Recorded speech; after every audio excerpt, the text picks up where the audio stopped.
Van Gogh and Russell met as young students in Paris. They seem to have hit it off very, very quickly. Van Gogh, who must have been the most difficult man to deal with on earth, and yet instantly they were friends.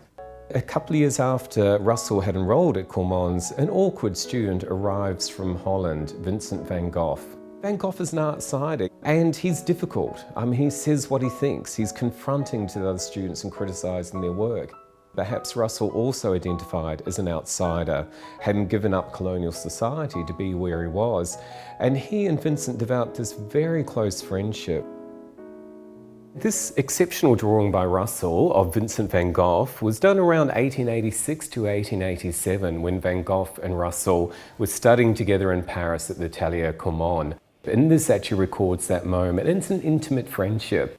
They show quite a gaunt face. He's not treating himself well. He's not been eating well. He's aware of his physical appearance. He writes to his brother Theo saying, "I'm not looking well. I need to look better. It's like people won't appreciate me and my art if I look like this." Soon they were exchanging letters. They were exchanging works of art.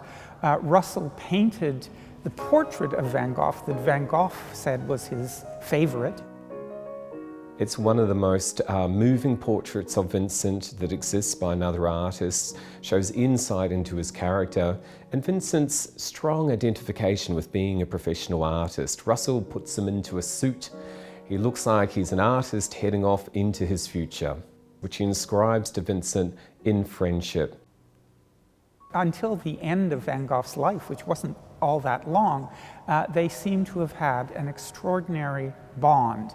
In fact, after Van Gogh broke with Gauguin, he said to his brother Theo, in whom he confided everything, that if he ever got back together with Gauguin to push forward modern art, he said, perhaps we would need Russell, as if he were proposing a triangular relationship among the three of them.